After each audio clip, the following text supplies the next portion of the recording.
ओम शांति 7 অক্টোবৰ 2020 সাকাৰ মুৰলী আজি বাবাই কৈছে মৰমৰ সন্তানসকল আত্ম অভিমানী হৈ বহা ভিতৰি মন্থন কৰি থাকা মই আত্মা হওঁ দেহি অভিমানী হোৱা হসা খ্যাতিয়ান ৰাখা তেতিয়া বিচাৰ বুদ্ধি সম্পন্ন হৈ গৈ থাকিব বহুত লাভ হ'ব আজি প্ৰশ্ন বেহদৰ নাটকখনক বুজুতা সন্তানসকলে কোনটো এটা বিধিক ভালদৰে বুজি পায় উত্তৰ এইখন অবিনাশী নাটক হয় ইয়াত প্ৰত্যেক ভাৱৰীয়া ভূমিকা পালন কৰিবলৈ নিজৰ সময়ত আহিবই লাগে কোনোৱে কয় আমি সদায় কালৰ কাৰণে শান্তিধামতে বহি যাম তেন্তে এইটো বিধি নহয় তেওঁলোককটো ভূমিকা পালন কৰোতা বুলি কোৱা নহব এই বেহদৰ কথাবোৰ বেহদৰ পিতাইহে তোমালোকক শুনায় ওম শান্তি নিজক আত্মা বুলি বুজি বহা দে অভিমান ত্যাগ কৰি বহা বেহদৰ পিতাই সন্তানসকলক বুজাই আছে বুজোৱা তেওঁলোকক হয় যিসকল অবুধ হয় আত্মাই বুজি পায় যে পিতাই সঁচা কথাই কয় আমি আত্মাসকল অবুধ হৈ গৈছো মই আত্মা অবিনাশী হওঁ হৰি বিনাশী হয় মই আত্মা অভিমানী এৰি দে অভিমানত আবদ্ধ হৈ আছো গতিকে অবুধ হল নহয় জানো পিতাই কয় সকলো সন্তান দে অভিমানত আহি অবুধ হৈ গৈছে পুনৰ তোমালোক পিতাৰ দ্বাৰা দেহি অভিমানী হোৱা তেতিয়া একেবাৰে বিচাৰ বুদ্ধি সম্পন্ন হৈ যোৱা কিছুমানটো হৈ গৈছে কিছুমানে পুৰুষাৰ্থ কৰি থাকে অবুধ হবলৈ আধা কল্প লাগিল এই অন্তিম জন্মত পুনৰ বিচাৰ বুদ্ধি সম্পন্ন হ'ব লাগে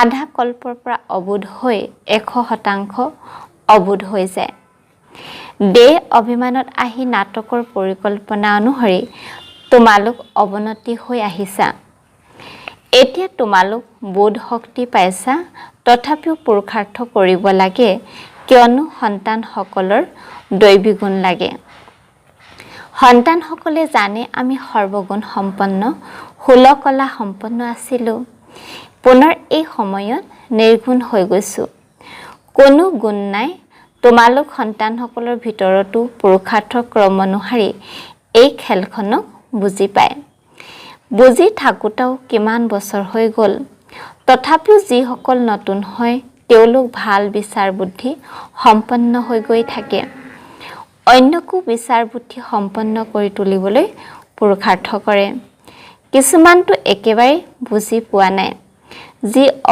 অবুধে হৈ আছে পিতা আহিছে বিচাৰ বুদ্ধি সম্পন্ন কৰি তুলিবলৈ সন্তানসকলে বুজি পায় মায়াৰ কাৰণে আমি অবুধ হৈ গলো আমি পূজ্য আছিলো তেতিয়া বিচাৰ বুদ্ধি সম্পন্ন আছিলো আকৌ আমি পূজাৰী হৈ অবুধ হৈ গৈছো আদি সনাতন দেৱী দেৱতা ধৰ্ম প্ৰায় লোপ হৈ গ'ল এই বিষয়ে জগতৰ কোনেও নাজানে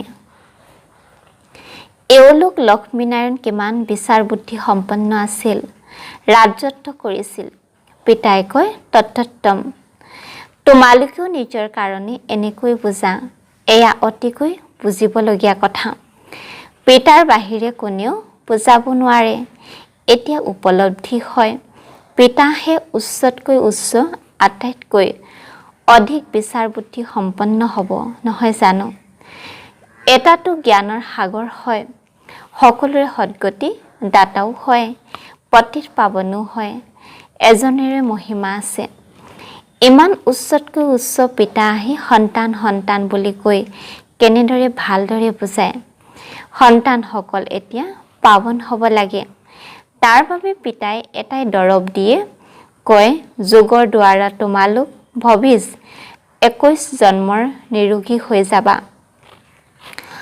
তোমালোকৰ সকলো ৰোগ দুখ শেষ হৈ যাব তোমালোক মুক্তিধামলৈ গুচি যাবা অবিনাশী চিকিৎসকৰ ওচৰত এটাই দৰৱ আছে এটাই বেজি অৰ্থাৎ ইনজেকশ্যন আত্মাসকলক আহি দিয়ে এনেকুৱা নহয় যে কোনো মনুষ্য বেৰিষ্টাৰো হ'ব ইঞ্জিনিয়াৰো হ'ব নহয় প্ৰত্যেক ব্যক্তি নিজৰ বৃত্তিত লাগি যায় পিতাক কয় আহি পতিতৰ পৰা পাৱন কৰি তোলা, কিয়নো পতিত অৱস্থা দুখজনক হয়। শান্তিধামক পাৱন সৃষ্টি বুলি কোৱা নহয়, স্বৰ্গকহে পাৱন সৃষ্টি বুলি কোৱা হয়। এইটো বুজোৱা হৈছে মনুষ্যই শান্তি আৰু সুখ বিচাৰে। প্ৰকৃত শান্তিটো তাত আছে য'ত হৰি নাই, তাক কোৱা হয় শান্তিধাম। বহুতে কয় শান্তিধামত থাকিম, কিন্তু বিধি নহয়। সেয়াতো ভূমিকা পালন কৰোঁতা নহ'ল। সন্তানসকলে নাটকখনকো বুজি পাইছে। যেতিয়া ভাৱৰীয়াসকলৰ ভূমিকা থাকিব, তেতিয়া বাহিৰত অৰ্থাৎ ষ্টেজত আহি ভূমিকা পালন কৰিব। এই বেহদৰ কথাবোৰ বেহদৰ পিতাইহে বুজায়। জ্ঞানৰ সাগৰ বুলিও তেওঁকে কোৱা হয়। সকলোৰে সদ্গতি দাতা, পতিত পাৱন হয়। সকলোকে পাৱন কৰি তোলোতা তত্ত্বও হ'ব নোৱাৰে। পানী আদি সকলো তত্ত্ব হয়, সেই তত্ত্ববোৰে কেনেকৈ সদ্গতি কৰিব? আত্মাইহে ভূমিকা পালন কৰে। সৎ যুগৰো ভূমিকা আত্মাই পালন কৰে। এই কথাবোৰ যিসকল বিচাৰ বুদ্ধি সম্পন্ন হয় তেওঁলোকে বুজিব পাৰে। পিতাই কিমান বুজাইছে, কিবা এনেকুৱা যুক্তি ৰচা যাতে মনুষ্যই বুজি পায়। কেনেকৈ পূজ্যৰ পৰা পূজাৰী হয়। পূজ্য হয় নতুন সৃষ্টিত, পূজাৰী হয় পুৰণি সৃষ্টিত। পাৱনসকলক পূজ্য, পতিতসকলক পূজাৰী বুলি কোৱা হয়। ইয়াততো সকলো পতিত, কিয়নো বিকাৰৰ পৰা জন্ম হয়। তাত হৈছে শ্ৰেষ্ঠ। গায়নো আছে সম্পূৰ্ণ চেষ্টাচাৰী। এতিয়া তোমালোক সন্তানসকল এনেকুৱা হ'ব লাগে, শ্ৰেষ্ঠচাৰী লক্ষ্মীনাৰায়ণৰ নিচিনা। পৰিশ্ৰম আছে। মুখ্য কথা হৈছে স্মৃতিৰ। সকলোৱে কয় স্মৃতিত থকাটো বৰ কঠিন। আমি যিমান বিচাৰোঁ স্মৃতিত থাকিব নোৱাৰোঁ। কোনোবাই যদি সততাৰে ক্ষতিয়ান লিখে তেন্তে বহুত লাভ হ'ব পাৰে। পিতাই সন্তানসকলক এইটো জ্ঞান দিয়ে যে মন মনাভ হ'ব। তোমালোকে অৰ্থ সহিত কোৱা। তোমালোকক পিতাই এইটো কথা যথাযথ ৰীতি অৰ্থ সহিত বুজায়। পিতাক সন্তানসকলে অনেক প্ৰকাৰৰ প্ৰশ্ন সোধে। পিতাই অন্তৰ জয় কৰিবলৈ কিবা এটা কৈ দিয়ে, কিন্তু পিতাই কয় মোৰ কামেই হৈছে পতিতৰ পৰা পাৱন কৰি তোলা। মোকতো এই কাৰণেই আবাহন কৰে। তোমালোকে জানা যে আমি আত্মাসকল হৰি সহিত পাৱন আছিলোঁ। এতিয়া সেই আত্মাই হৰি সহিত পতিত হৈছে। 84 জন্ম হিচাপ আছে নহয়। তোমালোকে জানা এতিয়া এই সৃষ্টি কাঁইটৰ জংঘল হৈ গৈছে। এই লক্ষ্মী নাৰায়ণটো ফুল হয় নহয় জানো? তেওঁলোকৰ আগত কাঁইট হৈ কয় আপুনি সৰ্বগুণ সম্পন্ন, মই পাপী কপট। সকলোতকৈ ডাঙৰ কাঁইট হৈছে কাম বিকাৰ। পিতাই কয় ইয়াৰ ওপৰত বিজয়ী হৈ জগত জিত হোৱা। মনুষ্যই কয় ভগৱান কিবা নহয় কিবা ৰূপত আহিব, ভাগীৰথত বিৰাজমান হৈ আহিব। ভগৱান আহিবই লাগে পুৰণি সৃষ্টি নকৈ গঢ়ি তুলিবলৈ। নতুন সৃষ্টিক শতোপ্ৰধান, পুৰণিক তমোপ্ৰধান বুলি কোৱা হয়। যিহেতু এতিয়া পুৰণি সৃষ্টি, তেন্তে নিশ্চয় পিতা আহিবলগীয়া হয়। পিতাকে ৰচয়িতা বুলি কোৱা হয়। তোমালোক সন্তানসকলক কিমান সঁচাকৈ বুজায়। কিমান আনন্দিত হ'ব লাগে। বাকী কাৰোবাৰ কৰ্মভোগৰ হিচাপ নিকাচ আছে, যিয়ে আছে সেয়াটো ভুগিবই লাগিব। এই ক্ষেত্ৰত বাবাই আশীৰ্বাদ নকৰে মোক আবাহন কৰা, বাবা আহি আমাক সম্পত্তি অধিকাৰী দিয়া। বাবাৰ পৰা কি সম্পত্তি পাবলৈ বিচৰা? মুক্তি, জীৱন মুক্তিৰ। মুক্তি জীৱন মুক্তি দাতা এজনে জ্ঞানৰ সাগৰ পিতা হয়। সেইকাৰণে তেওঁক জ্ঞান দাতা বুলি কোৱা হয়। ভগৱানে জ্ঞান দিছিল, কিন্তু কেতিয়া দিছিল, কোনে দিলে, এয়া কোনেও নাজানে। ইয়াতে সকলো বিবুদ্ধিত পৰে। কাক জ্ঞান দিলে এইটো কোনেও নাজানে। এতিয়া এই ব্ৰহ্মা বহি আছে, এওঁ জানিব পাৰিছে যে ময়ে নাৰায়ণ আছিলোঁ, আকৌ 84 জন্ম ভোগ কৰিলোঁ। এওঁ প্ৰথম নম্বৰত আছে। বাবাই কয় মোৰতো চকুৱে মুকলি হৈ গ'ল। তোমালোকেও ক'বা আমাৰতো চকুৱে মুকলি হৈ গ'ল, তৃতীয় নেত্ৰটো মুকলি হয় নহয় জানো? তোমালোকে ক'বা আমি পিতাৰ সৃষ্টি চক্ৰ সকলো জ্ঞান পাই গ'লোঁ। মই যি হওঁ যেনেকুৱা হওঁ মোৰ চকু মুকলি হৈ গ'ল। কিমান আচৰিত হয়। প্ৰথমে মই আত্মা, আকৌ মই নিজৰ শৰীৰ বুলি বুজি আছিলোঁ। আত্মাই কয় মই এটা শৰীৰ এৰি অন্য এটা লওঁ। তথাপিও আমি নিজক আত্মা বুলি পাহৰি দেহ অভিমানী হৈ যাওঁ। সেইকাৰণে এতিয়া তোমালোকক পোনপ্ৰথমে এইটো বোধ দিওঁ যে নিজক আত্মা বুলি বুজি বহা। ভিতৰি এইটো মন্থন কৰা যে মই আত্মা হওঁ। আত্মা বুলি নুবুজা কাৰণে পিতাক পাহৰি যোৱা। অনুভৱ কৰা যথাযথ মই বাৰে বাৰে দেহ অভিমানত আহি যাওঁ। পৰিশ্ৰম কৰিব লাগে। ইয়াত বহিলেও আত্ম অভিমানী হৈ বহা। পিতাই কয় মই তোমালোক সন্তানসকলক ৰাজ্য ভাগ্য দিবলৈ আহিছোঁ। আধাকল্প তোমালোকে স্মৰণ কৰি আহিছা। কোনো কথা সন্মুখত আহিলে কোৱা হাই ৰাম, কিন্তু ঈশ্বৰ বা ৰাম কোন হয় এইটো কোনেও নাজানে।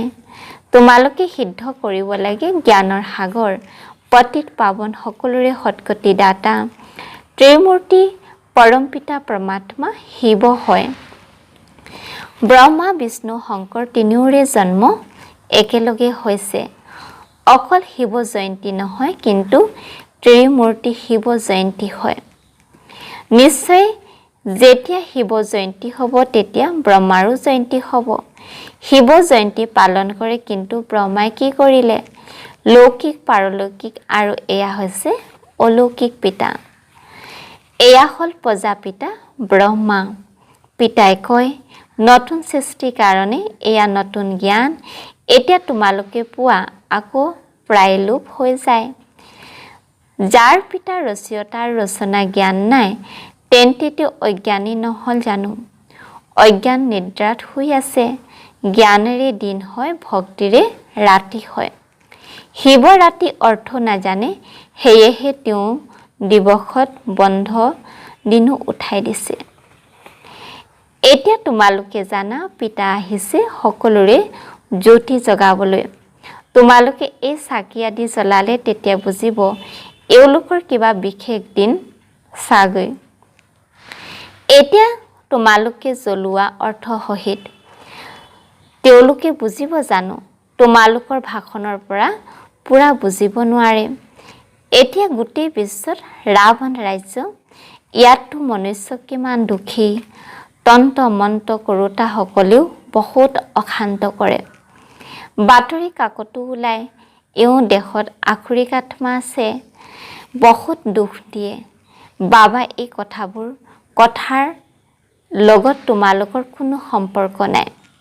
পিতাটো চিধা কথা কয়, সন্তানসকল তোমালোকে মোক স্মৰণ কৰা, তেতিয়া তোমালোক পাৱন হৈ যাবা। তোমালোকৰ সকলো দুখ দূৰ হৈ যাব।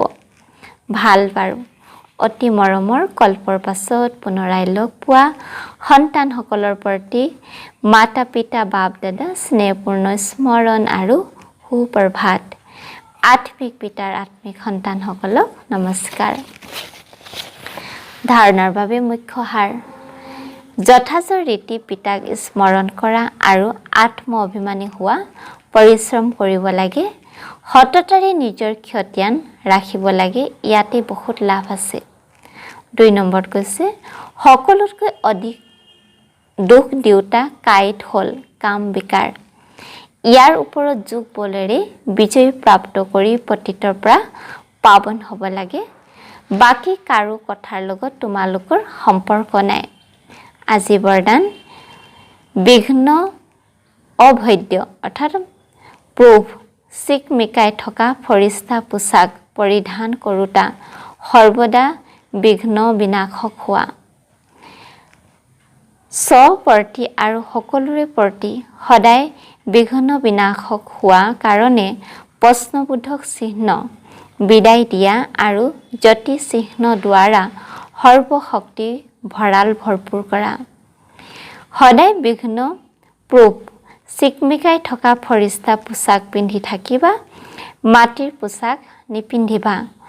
লগতে সৰ্বগুণ অলংকাৰে অলংকৃত হৈ থাকিবা।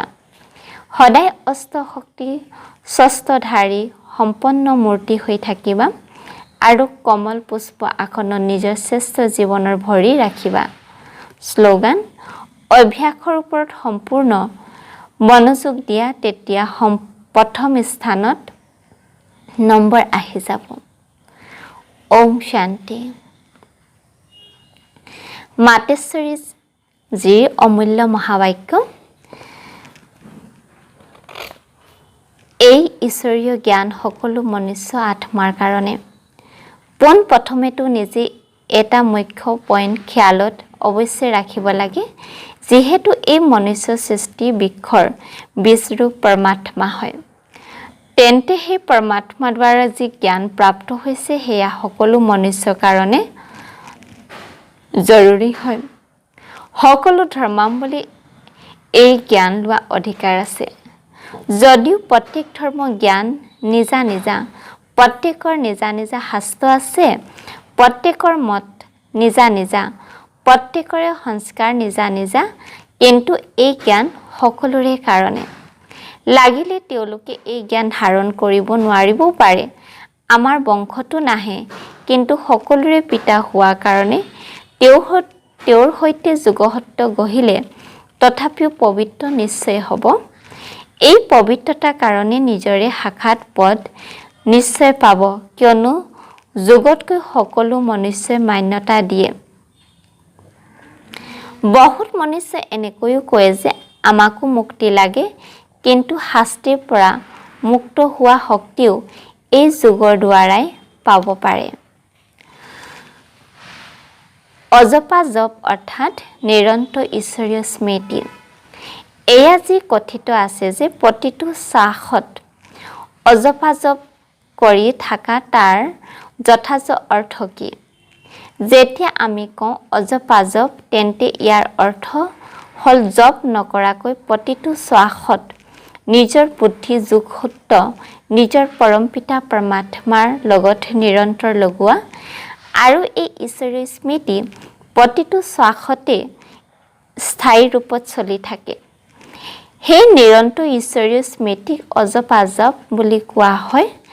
বাকী কোনো মুখেৰে জাপ জপা অৰ্থাৎ ৰাম ৰাম বুলি কোৱা, ভিতৰি কোনো মন্ত্ৰ উচ্চাৰণ কৰা, এয়াতো নিৰন্তৰ চলিব নোৱাৰে। তেওঁলোকে ভাবে যে আমি মুখেৰে মন্ত্ৰ উচ্চাৰণ নকৰোঁ, কিন্তু অন্তৰত উচ্চাৰণ কৰিব লাগে। এয়া হৈছে অজপা জপ। কিন্তু এয়াতো সহজ এক বিচাৰৰ কথা, য'ত নিজৰ শব্দই অজপা জপ হয়, যাক জপ কৰাৰো প্ৰয়োজন নাই। বহি অন্তৰে কোনো মূৰ্তি ধ্যানো কৰিব নালাগে, একো স্মৰণ কৰিব নালাগে, কিয়নো তেওঁলোকো নিৰন্তৰ খোৱা বোৱা কৰি থাকিব নোৱাৰে। কিন্তু আমি যি ঈশ্বৰীয় স্মৃতিত থাকোঁ, সেয়াই নিৰন্তৰ চলি থাকিব পাৰে, কিয়নো এয়া অতি সহজ। যেনেকৈ ধৰি লোৱা সন্তান হয় নিজৰ পিতাক স্মৰণ কৰে, তেতিয়া সেই সময়ত পিতাৰ চিত্ৰ সন্মুখত আহিবলগীয়া নহয়, কিন্তু মন বাণী কৰ্মৰে পিতাৰ গোটেই কৰ্তব্য কৰ্মকাণ্ড গুণ সহিত স্মৃতিলৈ আহে। বজ সেয়া স্মৃতিলৈ অহাৰ লগে লগে সন্তানৰো সেয়াই কৰ্মকাণ্ড চলে। সেইবাবে সন্তানে পিতাক প্ৰত্যক্ষ কৰাব। এনেদৰে নিজৰ আৰু আন সকলোৰে স্মৃতি অন্তৰৰ পৰা আঁতৰাই সেই এজন প্ৰকৃত পাৰলৌকিক পিতা পৰমপিতা পৰমাত্মাৰ স্মৃতিত থাকিব লাগে। এই ক্ষেত্ৰত উঠোতে বহোতে খাওঁতে লওঁতে নিৰন্তৰ স্মৃতিত থাকিব পাৰে। সেই স্মৃতিৰে কৰ্মাতীত হয়। সেয়েহে এই স্বাভাৱিক স্মৃতিকে অজপা জাপ বুলি কয়। ভাল বাৰু। ওম শান্তি।